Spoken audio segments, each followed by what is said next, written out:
Welcome to the Sex Within Marriage podcast. I'm JD, marriage educator, coach, writer, and podcaster. And at uncoveringintimacy.com, we offer a wide range of resources to help couples strengthen intimacy in all areas of their marriage. Now, today, I feel like I have some explaining to do. A couple of weeks ago, I shared that lately, Christina and I have started having sex a lot more than usual. We've had more sexual encounters last month than there were days in the month. We're at about 30 for this month already, and we're only on the 18th. And this has led to some questions by some people. I wrote a large thread in our supporters forum to try and answer all these questions and thought it might be helpful here to try to share some of that information.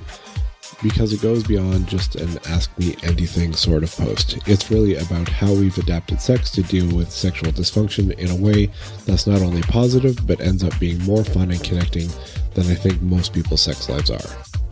So I'm going to try to adapt that forum thread into a post and see how it goes. If you want to read the original, then you have to become a supporter and you can search for the thread called Sex with Erectile Dysfunction and Delayed Ejaculation, because there's more to the thread than just this topic, but I'm pulling out the topic that I want to hit today in this podcast episode.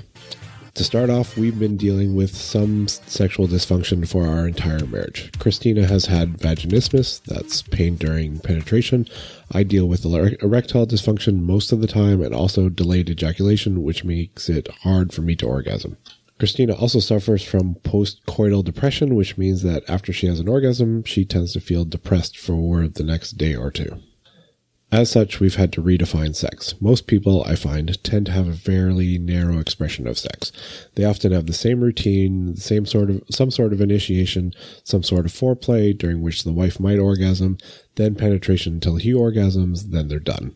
It might change a bit, but for a lot of people, that's what sex is. When they say sex, they often mean the penetrative part, and foreplay is a separate category that comes before the actual sex. But then what happens when penetration doesn't happen? What if you have ED? What if you have vaginismus?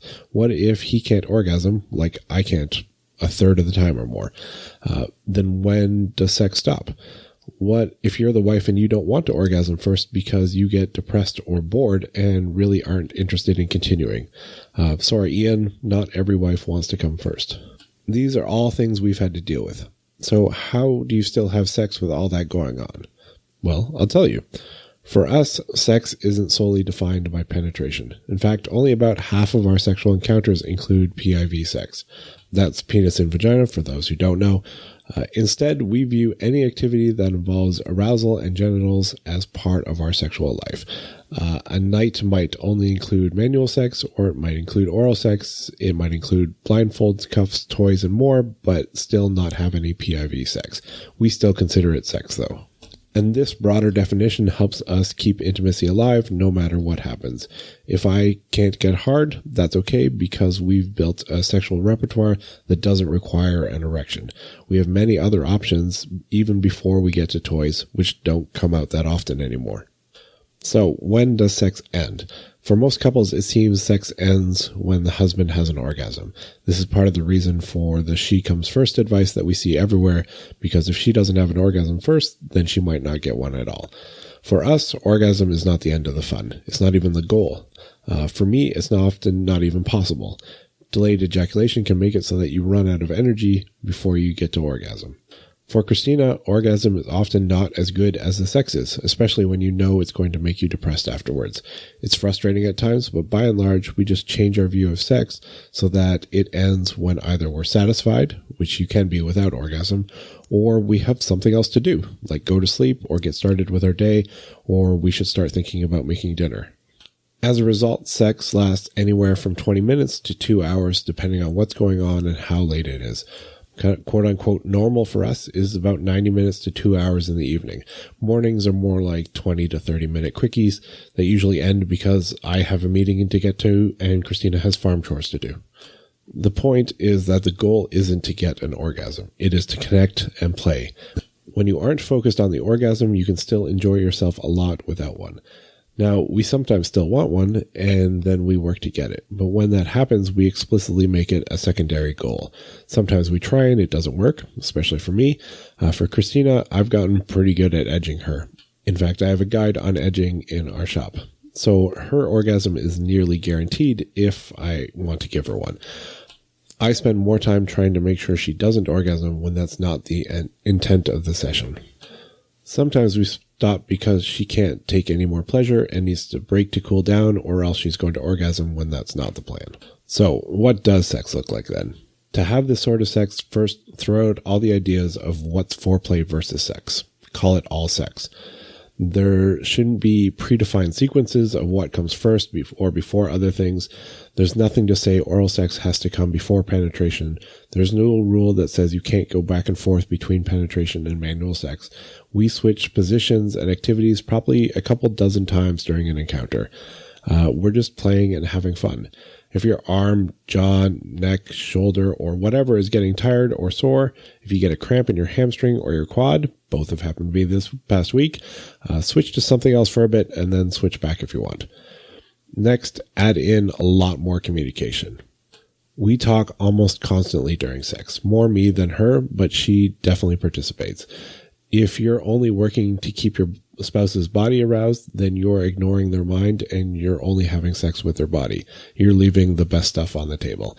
Get your spouse's mind aroused and their body will follow. They will even beg you to play with them. If you want help on how to do this, there's a link to an introduction to talking dirty in the shop. But in short, I do my best to make her an absolute puddle by the end of every encounter, both physically and mentally. And if you want a more specific answer than that to what our sex life looks like, one of my supporters asked if I could give a run through of what a sex session for us is like with all this in mind. So I added a breakdown in a very not erotic way in the supporters forum. So what does redefining sex lead to? Honestly, it leads you to being really good at sex, no matter what life throws at you. Do you know how good your sex could be if you weren't worried about whether or not you'd have an orgasm? If you weren't worried about staying hard or having the stamina to keep going long enough?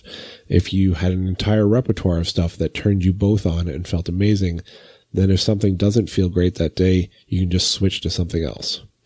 If you could pause, take breaks, switch activities, and go back to them as desired. If your spouse could say to you, you can do whatever you want to me because I know it's going to feel amazing and I trust you not to do anything that won't. If they weren't just physically turned on, but mentally so aroused they can hardly stand it and have to ask for a break or else they're going to burst.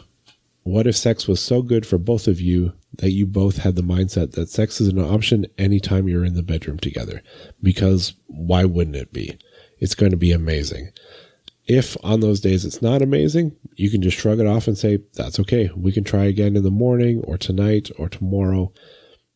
And know it's not going to be another few weeks before you get the chance. And that's where this leads to, at least it has for us. Now, there's a lot more to this, of course. I've spent a lot of time over the years talking about attitude and communication, about actually loving your spouse and acting like it, which also plays into all this. But this is a big element for how we have an amazing sex life, whether the frequency is high, like it is right now, or not, as it was a couple months ago. Good sex takes practice, though, and it's not going to get better if it's only once a month. It won't get better if it only lasts 10 minutes either. You're not going to become a better lover by following the same routine for sex every time. If you've gotten really efficient at sex, then you're going in the wrong direction. My goal these days is not to have efficient sex. It is to draw it out as long as possible and still be responsible adults.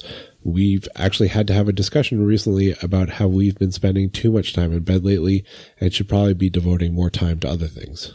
And it's all because of this kind of mindset.